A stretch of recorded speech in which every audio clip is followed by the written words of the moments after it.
You see, this is out here almost every day. A service is needed for this community. Right here. But YouTube, you decided to cut me off because I was reporting on the services that Night Ministry is doing for not only the LGBT community, but also feeding those that are hungry. I get tired when I come back. They're providing condoms. They're providing information on PrEP. You see the food that they're passing out. So we're dealing with death here, and we're dealing with people that are hungry. We're dealing with people that need shelter. We're dealing with people that need clothing.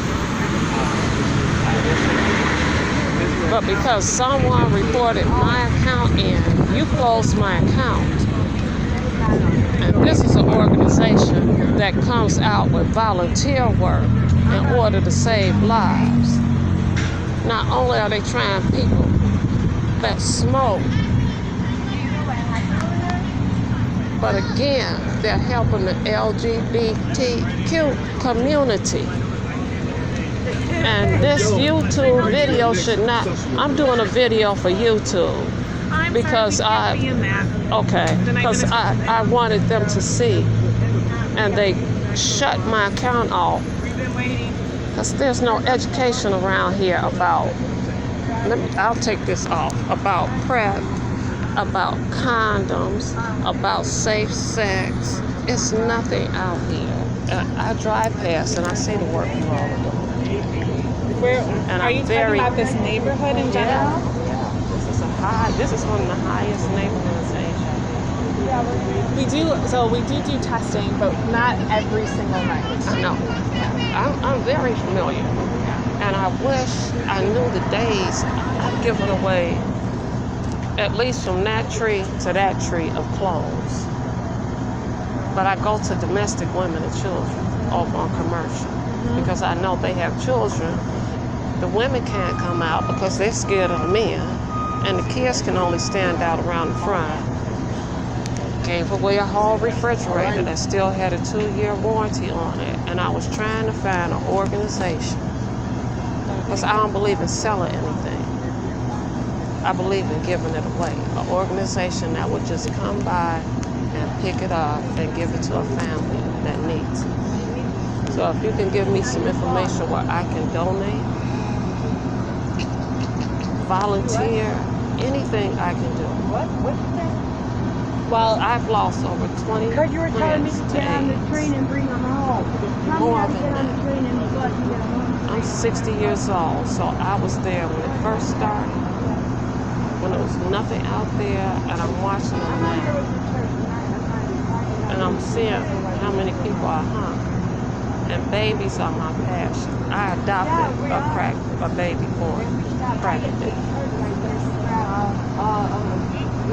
But it makes my stomach sick when I go on YouTube and it's a bunch of crap just fighting at each other when this is needed. Yeah, well, HIV friendship is a really big part of our mission as well. We have been exploring PrEP more and more, but it's difficult to do. This is the at highest mobile clinic. area of black women infected with HIV. Because these guys are going to prison and not being honest with you. And there's one group on Facebook of young ones that think only old ones get it.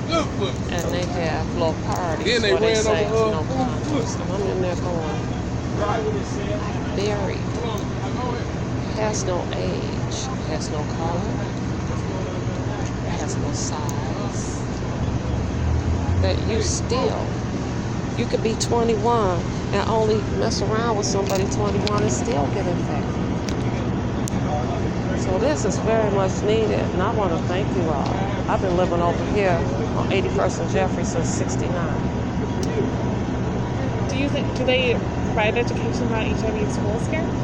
No, they don't even teach sex education anymore. In Chicago public schools? My son went to Rowe Clark, up on the west side, which is owned by Mr. Rowe and Mr. Clark, who was the CEO over ComEd. It's a privatized school. I said, son, did they teach you about sex education? He said, no. I said, what about at Horace Mann? Because when I went to Horace Mann, it was the #1 grammar school in the nation. I learned how to buy stock in 5th grade. I learned French. I learned biology. We were the second black family to move over here. They don't teach sex education up there? He said, no. I said, that's why these 13 and 14-year-old girls are walking around here pregnant. They've taken it out of the school. So if the parent doesn't tell them, and I live on 81st and Jeffrey, I walk my dog and I see them in the playground. It's a school there. They all in the corner having sex. I'm like, what happened? Why did they take this out of school? They took hygiene, just regular hygiene. At CVS, they used to teach that. But if there's any way I can make $1, a monthly donation to you all. Well, I mean, if you're interested, I'm trying to think of what would be a good place to do that kind of volunteering. That's on the See, I volunteer for the LGBTQ, for the youth. Because I know how hard it is out here. These streets don't love you. They will eat you up. Eat you up. And having a child born with crack, he has Alzheimer's, he has ADHD, and he has a disease that replicates AIDS. It's called polymyositis. It's so rare. No doctor has a cure.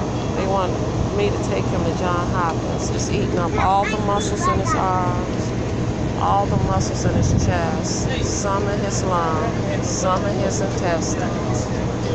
And his mother was HIV positive when she was carrying him. And I'm the one that said, if she was taking AZT, could it be possible that, and he has no immune system. That's why they thought it was AIDS. I said, if she was taking AZT, could it be possible that it was taken away from his immune system and building hers? He said, he never thought about that. So he's on chemotherapy. He's on the same medication that some people with AIDS on. And he's 27. But he goes to DePaul and can maintain a 3.6 GPA in animation. It's just his body. And the heart is a muscle. People don't understand that. Your lung, even your brain is a muscle. That they're trying to stop it from going to his lungs, to eat up all his lungs. So this type of work, yes. Even if I had to come north, I used to live up north. Well, have you heard of TPAN? No, where are you located? TPAN is a HIV-focused organization, but they're, I think, in Uptown. I used to live on first I lived on Addison, right by Wrigley Field. Then I was on Grace and Ashland. I just moved back out south because my parents live out here. I'm not a south sider. I just live out here because they're getting older and I move closer to them. I might Google them. They might have some volunteer opportunities. It's called what now? TPAN. TPAN. Is this the regular T? TPAN, yeah, because we don't have volunteer opportunities specifically around HIV, but they might. I appreciate everything you all are doing. And more needs to be done. These women out here, and I was shocked to see that this area had the highest rate of HIV-infected women.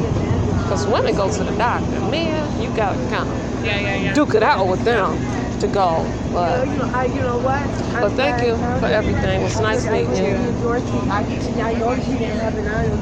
Me and Dorothy walked out to the apartment, and it was Right, you know what I'm talking about?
You all see this neighborhood? This neighborhood is highly infected with black, straight women. Infected with HIV. I couldn't tape the ministry because they didn't want the people's faces shown. And you could see it was black and white. It wasn't just black people. You're not going to stop me. You're not. Because I'm going to get the LGBT community that I volunteered to work with to jump on that little tape that you made talking about sex with those women. And if you said that you had semen in the back of your throat, that you had to stop and spit it out, that means you're practicing unsafe sex. I told you you was messing with the wrong person, the wrong one. You all play too much, and you're not living in a real world. You're not. So this one is going over to Twitter. The content creator's name is Sean Bradley. The name of the group is called Club Chat. Sean as in SHAWN Bradley.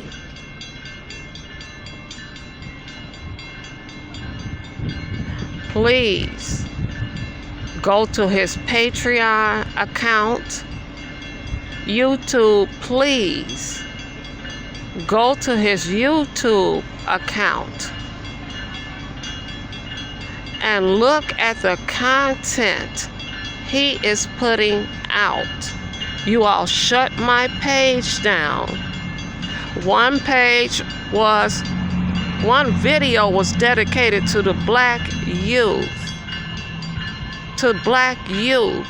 on how to handle themselves out in these streets when the police stop them. How to handle themselves when older men try to get them to join a gang. How to handle themselves when older men stop them and want them to carry drugs on them. But you took it down without reviewing it. And you're allowing all this illegal activity to go on. So if I have to continue making video after video, I'm not asking for money. I'm not a vlogger. I'm a citizen that cares. A citizen. I've worked for 2 Fortune 500 companies. I'm telling you that they're doxing people. They're using forms on Google, been verified, third party, and they're looking up people's names and they're exposing them. The latest was a young girl who had to testify against her aunt, who allegedly killed her 3-year-old sister and buried the baby in the backyard. That whole news article has been splashed on YouTube. And it shouldn't.